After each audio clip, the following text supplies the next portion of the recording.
এবাৰ পলাশবাড়ীত মুখ্যমন্ত্ৰী ডক্টৰ হিমন্ত বিশ্ব শৰ্মায় পঞ্চায়েত নিৰ্বাচনেৰ প্ৰচাৰ চলালে স্বভাৱসুলভ নিৰ্বাচনী প্ৰচাৰ চলোৱাৰ কৌশলেৰে মুখ্যমন্ত্ৰী ডক্টৰ হিমন্ত বিশ্ব শৰ্মায় এইবাৰো সমালোচনাৰ টাৰ্গেট কৰি ললে বিৰোধীক আৰু একেদৰে ৰাজ্য সৰকাৰেৰ কি আঁচনিয়ে জনসাধাৰণক কেনেদৰে উপকৃত কৰিছে সেয়াও কলে মুখ্যমন্ত্ৰীগৰাকীয়ে। আজি 4টা বছৰ প্ৰধানমন্ত্ৰী ডাঙৰীয়া গৃহমন্ত্ৰী ডাঙৰীয়াৰ আশীৰ্বাদত আজি আমাৰ অসমখন এখন শান্তিৰ দ্বীপলৈ ৰূপান্তৰ হ'ল। আপোনালোক এয়াৰপোৰ্টৰ কাষতে থাকে, 4-5খন ফ্লাইট আহিছিল, এতিয়া ৰাতি 2টা বজাতো ইয়াত ফ্লাইট পৰিয়ে থাকে আৰু 2টা বজাত মানুহে পাৰ হৈ গুৱাহাটীলৈকে যায়। চিন্তাও নকৰে যে ইমান ৰাতি গুৱাহাটীত নামিম, অকলা ছোৱালী কি হ'ব কি নহ'ব। বিহু হয়, বিহু চাব যায়, ল'ৰা বিহু চাই ঘূৰি আহিছে, মাকে চিন্তাও নকৰে ক'ত আছে কি আছে। অৰ্থাৎ যোৱা 4 বছৰ আমি অসমখনৰ জাতীয় জীৱনলৈ পৰিৱৰ্তন আনিম। অংগনবাদী কেন্দ্ৰ, হাই স্কুল, কলেজ, মেডিকেল কলেজ, ব্ৰহ্মপুত্ৰৰ ওপৰত দলং, ইঞ্জিনিয়াৰিং কলেজ, প্ৰত্যেকটো দিনেই অসমত নতুন নতুন আঁচনি। কেইটামান দিন আগতে আমি বিনিয়োগ সন্মিলন পাতিলো।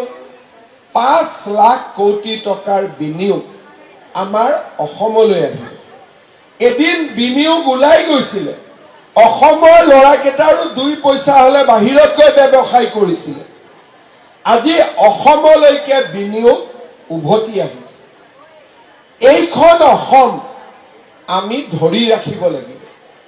এইখন অসম যদি আৰু 5 বছৰ আমি এনেকৈ ধৰি ৰাখিব পাৰো, আমাৰ অসমখন ভাৰতৰ ভিতৰতে এখন সৰ্বশ্ৰেষ্ঠ ৰাজ্যত পৰিণত হ'ব।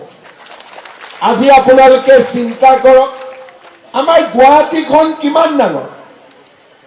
মাঝিৰ গাঁৱত পলাশবাড়ী শুৱালকুছিৰ দলং হৈছে, শৰাইঘাটৰ ওপৰত 2খন দলং হ'ল, গুৱাহাটী উত্তৰ গুৱাহাটীৰ ওপৰত আৰু এখন দলং হ'ল, 8 ছেপ্টেম্বৰত নাৰেংগী কুৰুৱাৰ ওপৰত আৰু এখন দলং হ'ব।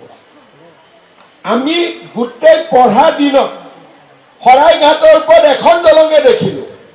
যদি দলং পাৰ হ'ব লাগে, ৰাতি পাৰ হ'ব নোৱাৰি, ট্ৰেফিক জামত দলং পাৰ হৈ যাব নোৱাৰি, আৰু তাতে 2 ঘণ্টা 3 ঘণ্টা ৰখিবই লাগিব।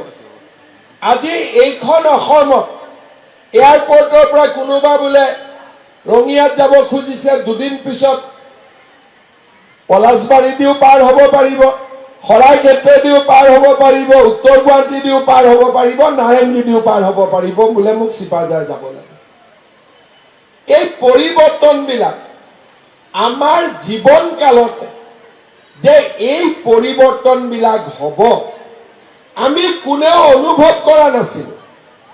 হেমন্ত দাও MLA আছিলে, ময়ো MLA আছিলো।